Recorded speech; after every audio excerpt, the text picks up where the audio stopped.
Okay, so the last thing we're going to look at is making furniture. And again, you can do this in a whole lot of different ways. You can build it out of basswood, you can sculpt it out of air drying clay. There are all sorts of different materials and ways that you can build furniture. I'm going to show you one that I find to be very easy and requires you to not have to do a lot of thinking about scale. So what I've done is I've printed out 2 pages of the furniture. It's the same page, I've just printed it twice, and I've cut out 2 different copies of this particular chair. It's a little club chair.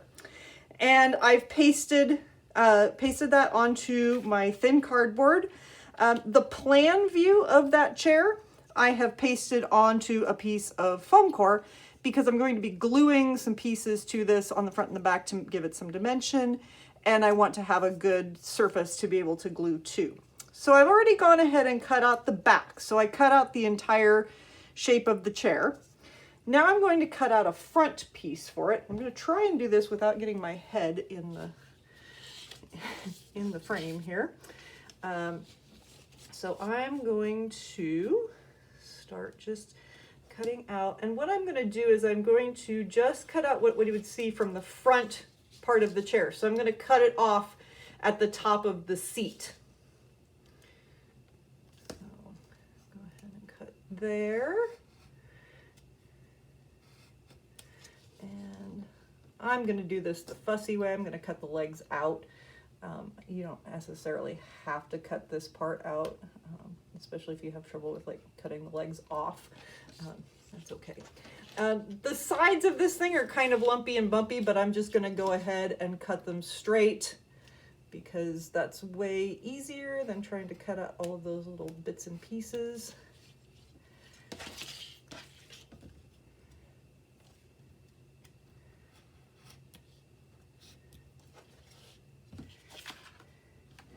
And now you can see I have this cut out. I'm going to cut.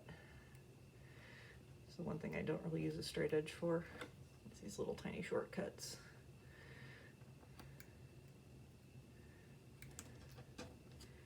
Pop that out of there. Oh, not quite cut through. Okay, so now I have the front of my chair. I'm going to round over those corners a little bit just to give it a little shape. Why not? Okay, now I can assemble my chair.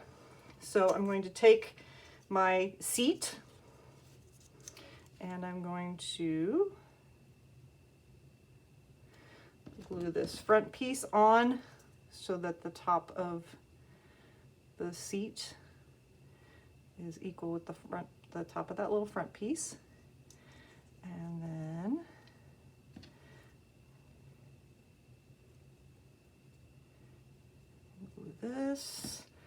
glue this piece onto there, and if I get that front seat and back seat, part of the seat kind of lined up nicely, I end up with a cute little chair, right? That is nice and dimensional. It at least takes up the same amount of space on my set that the actual chair would take up, and it hasn't taken me very long to construct that.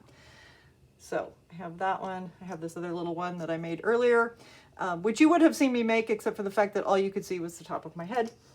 So another little chair. So you can make chairs that way, you can make tables that way, desks, sofas, any of that furniture that's in that architectural graphic standard. You just need 2 copies of it. And you need to make sure that you have sort of a piece that you can use for a front, a piece you can use for a back, and a piece you can use the plan view for sort of the horizontal surface. The only other thing that you need in your model that you need to take into consideration is you need to include a person to scale. So I usually make people in my models about 6 feet tall. So if you have a scale ruler, you can scale them out to 6 feet. Also, the other thing is that it works out in just regular inches to about 1.5 inches. So if you don't have a scale ruler, just make your people 1.5 inches tall. Okay, this one's actually just taken from a photograph and I just scaled it down and made it the right size. Actually, on the last page of your furniture booklet packet on Canvas, there are these 3 little people. They are already to scale, and you can print those out and cut those out and use those if you wish. They're in sort of vaguely correct period attire. Or you can draw your own figures and use those. I just would like you to make sure that you include a figure, because that is going to be what shows us how you're using scale and proportion in your design. So, so just keep that in mind. I usually just, cut them either on that, again, that thin cardboard, or a couple of layers of cardstock that I've glued together, and I put a little jack on the back of them so that they stand up nice and straight. You might want to make your figure first, especially if you're kind of building as you go, so that you make sure that things like doorways and pieces of furniture are, again, correctly proportional. So keep that in mind. If you built your model and the scale is not quite right for the scale of a person, make your person to fit the proportions of your model. And I hope that makes sense. So if you ever have any questions about any of this process, please just contact me. I'm happy to walk you through things, to set up a Zoom meeting one-on-one to talk you through things if you're not quite sure how to do something, or send me an email and I'll be happy to talk to you. So have fun building your models, and I look forward to seeing them.